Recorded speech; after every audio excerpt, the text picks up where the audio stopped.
Eğitim Masası ailesi, hepiniz hoş geldiniz. Bugün sizlerle birlikte 11. videomuzu çekmeye devam edeceğiz.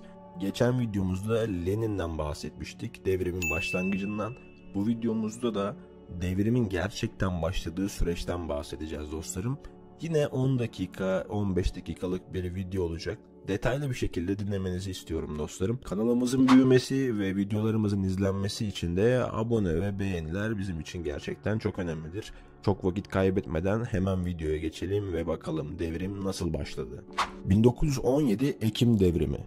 İhtilalin gerçekleştiği akşamın sabahında St. Petersburg'da aşırı bir heyecan yoktu. İnsanlar tramvayla işlerine giderken Smolny Endüstrisi'ndeki karargahında toplanan liderler için esas iş şimdi başlıyordu. Bir avuç kadroyla muazzam bir imparatorluğu yöneteceklerdi.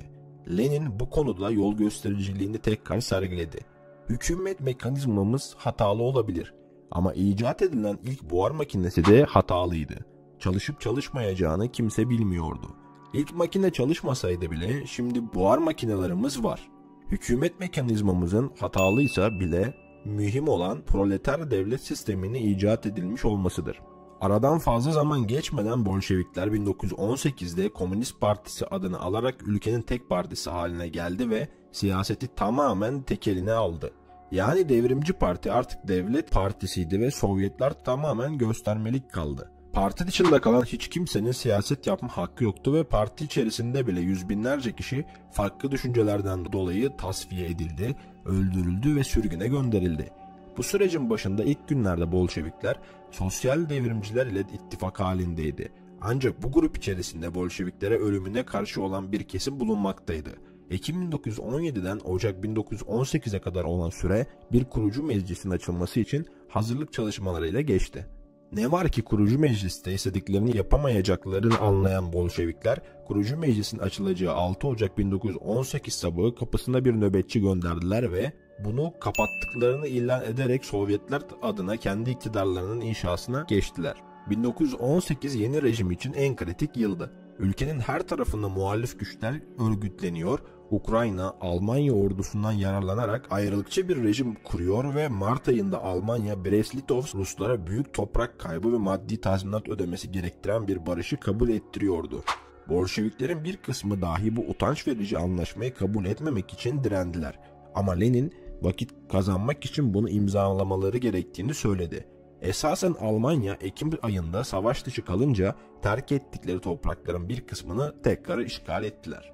Daha sonra Ukrayna'yı ve Wrangel Beyaz Ordusu'nun elindeki Kırım'ı da işgal edeceklerdi. Bu dönemde Rusya iki terör dalgasının birden içerisinde kaldı. Beyaz terör ve Kızıl terör. Bu kanlı savaşlar sürerken 16 Temmuz'da Çar ailesiyle birlikte öldürüldü. Yeni iktidar rejim karşıtlarıyla başa çıkabilmek için Çeka adı verilen bir örgüt kurarak kendi terörünü kurumsallaştırdı. Tasfiye edilen sosyal devrimcilerin Bolşevik liderlere karşı suikast girişimleri ve bu çerçevede Lenin'in Ağustos ayında ciddi şekilde yaralanması iç savaşla birlikte Çeka'ya büyük bir terör uygulama fırsatı yarattı ve bu durum rejimin karakterleri haline geldi. Diğer muhalefetin ve ayrılıkçı hareketlerin yanı sıra 4 Beyaz Ordu ve Çekoslovak Lejyonu'nun da karıştığı iç savaş ile bazı limanların müttefikler tarafından işgali olağanüstü tedbirleri gerekli kılsa da Kızıl terörün sayısız insanı öldürmesi bunu geri dönülmez hale getirdi. Kaldı ki Bolşevikler diğer sol grupları tasfiye ettikleri için beyazlara karşı yalnız kalmışlardı. Muazzam sarsıntılarla dolu 1918 yılı böylece sona ererken iç savaş 1924'e kadar, tasfiyeler ve terör ise daha 10 yıl boyunca sürecekti. Daha işin başındayken bu yalnızlığın farkına vardılar ama bu buhranlı yılları ancak çelik çekirdek partilerin proleter karakterleri güçlendirerek aşabileceklerini düşündüler. 1921 ve 1922 yıllarında farklı unsurların partiye sızmış olduğu görüşüyle üyelerin %24'ünü attılar. İşçilerin oranını şehirlerde %53, kırlarda ise %48 seviyesine kadar çıkardılar. Ne var ki bunlar yalnızlıklarını daha da arttıracak, süreçte daha fazla teröre başvuracaklardı. Burada değinmeden geçemeyeceğimiz bir olay da Ekim ihtilalinin büyük bir rol oynayan Kronstadt denizcilerinin Bolşeviklerin proletarya için dahi demokrasi vaatlerinden tamamen sapmalarını görüp ayaklanmalarıdır ki bu olay Bolşeviklerin onları toplu katliamlardan geçirmesiyle sonuçlanmıştır. Savaş komünizmi. Bu karmaşa içerisinde üretimin büyük ölçüde düşmesi üzerine 1921'e kadar süren ve savaş komünizmi denilen bir dönem yaşandı. Bolşevikler savaş koşulları içerisinde barış, ekmek ve toprak vaat ederek köylülerin desteğini almıştı ama aç kalan şehirler için tarım ürünlerine el konulması köylerde tepkiyi arttırmış ve üretim azalmıştı. Lenin bunun üzerine üretimi arttırmak üzere NEP adı verilen ve üreticilere bir ölçüde serbestlik sağlayan yeni ekonomik politika dönemine geçilmesine karar verdi. Onun kendi sözleriyle bu aynı zamanda bir devlet kapitalizminin geliştirilmesiyle birleştirilecekti ve emekçi sınıftan gelmeyen uzmanlar da işletmelerin yönetiminde çalıştırılabilecekti. Artık Komünist Partisi adını almış olan Bolşeviklerin devlet partisine dönüşmeleri ister istemez bir tek parti bürokrasisine yarattı ve bu giderek rejime karakterlerini vermeye başladı. Lenin hayatının son 2 yılında bunun farkına varmış olması düşünülemez. Ama bu sırada ilk krizini geçirmiş ve uzun istirahat dönemlerine ihtiyaç duymaya başlamıştı. O işlerden uzaklaştıkça ipler giderek parti örgütlenme işlerinin başında olan Stalin'in eline geçmeye başladı. Bu şahıs partiye hakim olacak ve 1953 yılına kadar ülkenin tek diktatörü olacaktı. Lenin'in bunu gördüğü ve rahatsız olduğu söylenilir ama kendisinin de onun yapacağı türde uygulamalara karşı olmadığını bilmek gerekir. Sonuçta aşırı merkeziyetçi ve disiplinli Proleter Partisi teorisini öne süren oydu. Ayrıca Rusya'da hiçbir partinin terörü reddetmediğini de eklemek gerekir.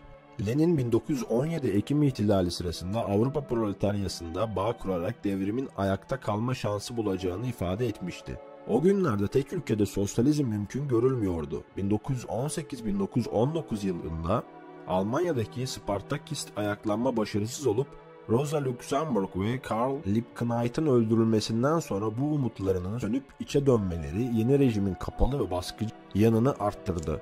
Ancak Almanya'da sosyal krizin devam etmesi üzerine Kızıl Ordu'nun Polonya'dan geçerek Alman proletaryasıyla bağ kurma olasılığı onlara cazip geldi. Ayrıca Çarlık tarafından işgal edilmiş arazilerin komşuları tarafından 3 kez paylaşıldıktan sonra yeniden kurulan Polonya'dan geri alınması ve Polonya'nın Ukrayna ile tarihi bağlantılarını kesme gibi hedefleri vardı. 1920 Nisan'ında Polonyalılar Kiev'e kadar ilerlediler ama Ruslar tarafından geri itildiler. Temmuz ayında Kızıl Ordu Varşova'ya yaklaşmış, dünya devrimi hayalleri tekrar canlanmıştı. Ne var ki 14 Ağustos günü Polonyalılar büyük bir karşı taarruzla Kızıl Ordu'yu tam bir bozguna uğrattı. Ruslar bütün ağırlıklarını bırakıp kaçarken çoğu esir düşen 100.000'den fazla kayıp verdiler. Böylece Rusya'nın içe kapanması sağlanmış oldu. 3. Enternasyonal adı altında oluşturulan yapı ise tamamen Rus çıkarlarına hizmet eden bir özellikteydi. Bu savaş hiç bitmedi ve günümüzde tekrar alevlendi. Lenin tek bir cümlede anlatmak gerekirse son derece inatçı ve muazzam bir polemikçiydi diyebiliriz. Gerçekten inanılmaz bir ideolojik mücadele vermiştir ve toplu eserleri 55 kalın cilt tutmaktadır. Marksist ilkelerle Rusya'nın gerçekleri arasında sıkışıp kalması, belki de hayatının, ülkesinin ve birçok başka ülkenin sayısız trajik hikayelerinin de özetidir. Onun zamanı başka birçok yerde olduğu gibi sosyalizmin inşasına hazır değildi. Ama devrim, romantizm bunu her şeye rağmen yapmaya girişince dünya tarihine damgasını vuracak olaylar dizisi başlamış oldu. Sosyalist idealler ile Rusya'nın çıkarları Bolşevikler tarafından uzaklaştırılamadı. Zaten de mümkün değildi. Birçok yazar Bolşevikler olmasaydı Çarlık topraklarında çok daha büyük ölçüde dağılma olacağını, onların Rusya'yı ayakta tutabilecek yegane güç olduğunu ifade etmiştir. Finlandiya, Polonya, Baltık ülkeleri, Besarabya ile Kars ve Ardahan'ı yitirdiler ama geri kalanı tutabildiler. Bunların geri alınması daha Lenin'in sağlığından itibaren partiye hakim olan Stalin'in başlıca amacı oldu. Keza Kafkas ve Orta Asya ülkeleri üzerindeki hegemonyaları da sürdü ve bu ülkelerin vaat edilen özerklik girişimlerini kanla boğdular. Finlandiya ve Polonya ile Baltık ülkeleri batıdan yardım aldığı için kaos yıllarıyla Rusyalara direnebilmişlerdir.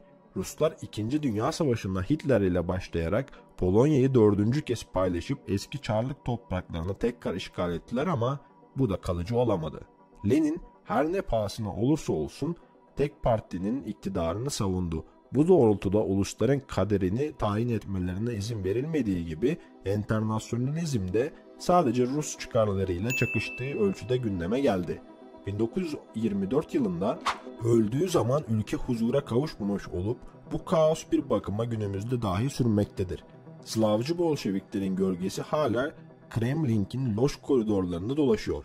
100 küsür yılda 50 milyondan fazla yurttaşını savaşlara ve iç şiddete kurban veren Rusya huzura kavuşamıyor ama tıpkı bizim gibi bu ülkenin kaderi de istikrarsızlık olsa gerek.